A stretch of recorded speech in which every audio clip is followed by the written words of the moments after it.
সময়ের আগে যদি কোনো কিছু পেয়ে যায় অথবা খুব সস্তায়, তেমন কোনো মূল্য দিতে হয়নি, তেমন কোনো কষ্ট করতে হয়নি, তারপরেও প্রত্যাশার চেয়ে অনেক বেশি সফলতা পেয়ে গেলে তখন দিক বেদিক জ্ঞান শূন্য হয়ে যায়। সেই সফলতার মূল্যটা আর তেমনভাবে দেয়া হয় না, এবং সাফল্যের পেছনে যে মানুষগুলো অবদান রেখেছে সেই মানুষগুলোকেও ভুলে যায়। সেটা কোনো মানুষ যদি শিল্পী হয়, শিল্পীর ক্ষেত্রে; খেলোয়াড় হয়, খেলোয়াড়ের ক্ষেত্রে; রাজনীতিবিদ হয়, রাজনীতিবিদদের ক্ষেত্রে; ব্যবসায়ী হয়, ব্যবসায়ীর ক্ষেত্রে। অর্থাৎ এটা সর্বসাধারণের জন্য সমানভাবে প্রযোজ্য। আপনি যদি কোনো কিছু কষ্ট করে অর্জন করেন, তাহলে সেটার যে আপনি মূল্য দেবেন, সেটার প্রতিদিন যে আপনি উপভোগ করবেন সফলতাটা, আর সস্তায় পেয়ে গেলে সেটার তেমন কোনো মূল্য থাকবে না। মূল্য দিতে চাইবেন না, মনে করবেন যে এর চেয়েও অনেক বেশি বোধহয় আমার আরও প্রাপ্তি ছিল, আমি বোধহয় অনেক কম পেয়ে গেছি। তো এই যে অনেক বেশি প্রাপ্তির আশায় মূল প্রাপ্তিটাকে অস্বীকার করে দিক বেদিক জ্ঞান শূন্য হয়ে প্রলাপ বকতে শুরু করে, তখনই হয় সমস্যা।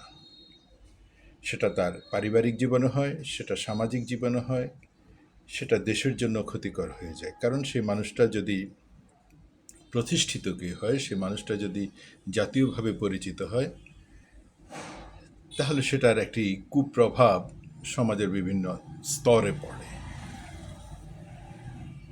বলছি শিল্পী গায়ক আসিফ আকবরের কথা। এই মানুষটি যত বয়সে প্রবীণ হচ্ছে, তত তার ভারসাম্য হারিয়ে ফেলছে। যত বয়সে প্রবীণ হচ্ছে, তার মুখের লাগাম আরও কমে যাচ্ছে।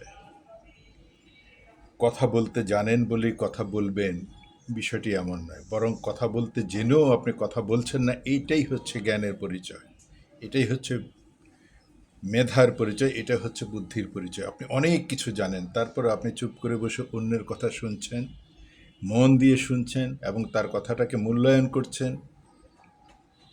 এটাই হচ্ছে জ্ঞানের পরিচয়। আসিফ আকবর শিল্পী হিসেবে প্রতিষ্ঠা পেয়েছে, এতে আমার কোনো আপত্তি নেই। উনি কোথায় গান শিখেন নাই, এটা উনি নিজেই বলেছেন। অর্থাৎ গান শেখার যে একাডেমিক শিক্ষাটা, সেই শিক্ষাটা তার কখনোই হয়নি। গান শিক্ষার যে বেসিক শিক্ষাটা, সেটা তার কখনোই হয়নি। তারপরও সৃষ্টিকর্তা মহান রাব্বুল আলামিন তাকে যে মেধা দিয়েছেন, উনি সুর তুলতে পারেন, ওনার কণ্ঠে সুর থাকে, সেই সুর দিয়ে উনি মানুষকে গান শোনান, এতে আমার কোনো আপত্তি নেই। বরং আসিফ আকবরের মতো একজন একেবারেই নবীন মানুষ যখন প্রতিষ্ঠা পাচ্ছিল, চারিদিকে তার গান নিয়ে মাতামাতি হচ্ছিল, ভালোই লাগছিল। কারণ আমাদের সময়টা তখন গান নিয়ে যথেষ্ট রকমের মাতামাতি ছিল। প্রতি সপ্তাহে নতুন নতুন অ্যালবাম বের হতো, নতুন নতুন শিল্পীর গান আসতো, আবার প্রবীণদেরও গান আসতো। এক ধরনের শৈল্পিক প্রতিযোগিতা চলছিল। গানের সুন্দর একটা সুবর্ণ সময়, স্বর্ণালী সময় তখন ছিল।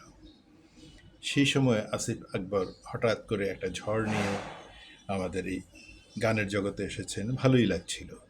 যদিও অনেকেই তার এই যে গান না শিখে গানের জগতে আসা এবং অতি দ্রুত সফলতা পেয়ে যাওয়াতে এটাকে মন্দভাবেই দেখছিলেন, সমালোচনাই করছিলেন যে এই সফলতা তার আসলে গান শেখার ক্ষেত্রে আর কোনো আগ্রহ থাকবে না, এবং সে যে আরও অনেক কিছু জানে না, গানের যে আরও অনেক অনেক গভীরের বিষয় আছে, সেই বিষয়গুলি যে তার জানা হলো না, তার আগে যে সফলতা পেয়ে গেল, এই জন্য সে আসলে নিজেকে ধরে রাখতে পারবে না, এবং তার প্রত্যাশার চেয়ে অনেক অনেক অনেক বেশি সফলতা। আমাদের একজন সৈয়দ আব্দুল হাদি, কিংবা একজন আব্দুল জব্বার, একজন খুরশিদ আলম, আরও পরে এন্ড্রু কিশোর, সাবিনা ইয়াসমিন, রুনা লায়লা, ফেরদৌসী রহমান, আরও যারা আমাদের দেশের দিকপাল ছিলেন, তারা যে গান শেখার জন্য কত কষ্ট করেছেন, আবার সফলতা পাওয়ার জন্য তাদের কত কষ্ট করতে হয়েছে, কত রাত দিন তাদের একাকার করতে হয়েছে, এই আসিফ আকবর তো সেই বিষয়টি জানেন না। জানেন না বললেই তার ভিতরে অহংকার জন্মে যাবে, তার ভিতরে শেখার আর আগ্রহ থাকবে না, এবং অন্যদেরকে কিভাবে সম্মান করতে হয়, গুণীজনের কাছ থেকে গুণীজনদেরকে সম্মান দিয়ে তাদের কাছ থেকে গুণটা কিভাবে নিজের ভিতরে অর্জন করতে হয়, এটা তো তার ভিতর থাকবে না। ঠিক তাই হয়েছে। সে অল্প বয়সে অনেক বেশি সফলতা পেয়েছে, লাখ লাখ না কোটি কোটি টাকা সে তখন তার এই কণ্ঠ দিয়ে কামিয়েছে, কিন্তু কণ্ঠটার প্রতি তার কোনো যত্ন ছিল না, শেখার প্রতি তার কোনো আগ্রহ ছিল না, বরং যাদের হাত ধরে সে সফলতা পেয়েছে পরবর্তী তাদেরকেই অবজ্ঞা করতে শুরু করছে, যেটা গুণীজনরা বলেছিলেন যে এই সফলতা পাওয়ার কারণে সে আসলে অন্যদেরকে অস্বীকার করতে শুরু করবে, সে মনে করবে সমস্ত জ্ঞান মেধা তারই আছে, তার সফলতার ক্ষেত্রে অন্য কারো কোনো ভূমিকা ছিল না। তাই হয়েছে যে ইথুন বাবুর গান দিয়ে ও প্রিয়া ও প্রিয়া তুমি কোথায় গান দিয়ে সে সফলতার স্বর্ণ শিখরে আরোহণ করেছিলেন, সেই ইথুন বাবুকে পরবর্তীতে সে অবহেলা অবজ্ঞা করেছে।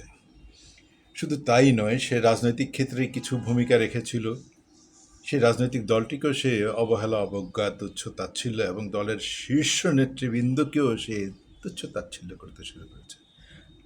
যাই হোক, সেটা অতীত একটি সময়, কিন্তু বর্তমান সময়ে এসে বর্তমানে 2026 সালের এই বিএনপি সরকারের সময় এসে আসিফ আকবর নিজেকে এক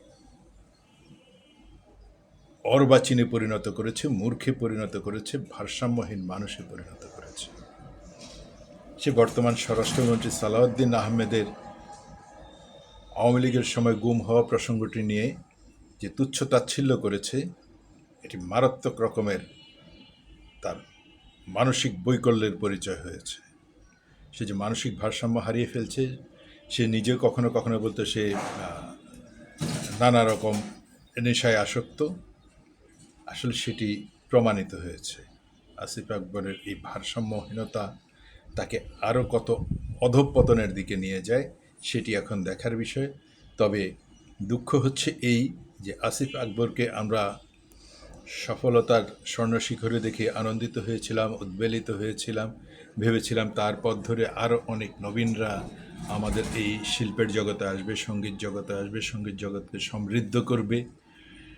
কিন্তু তার ভারসাম্যহীনতার কারণে পরবর্তীতে অনেকের সাথে তার ক্লেশ তৈরি হয়েছে, এবং নিজ দলের অনেক নেতাকর্মীর সাথে তার দূরত্ব তৈরি হয়েছে, শিল্প জগতের অনেকের সাথে তার দূরত্ব তৈরি হয়েছে, এবং তাকে বেশ কিছুদিন মামলা মোকদ্দমা মোকাবেলা করে তাকে জেলও খাটতে হয়েছে। তো এই যে তার ভারসাম্যহীনতা, এই ভারসাম্যহীনতার চূড়ান্ত বহিঃপ্রকাশ ঘটেছে যখন সে সালাউদ্দিন আহমেদকে বলেছেন যে উনি গুম হয়েছিলেন না, উনি পালিয়েছিলেন কোথাও।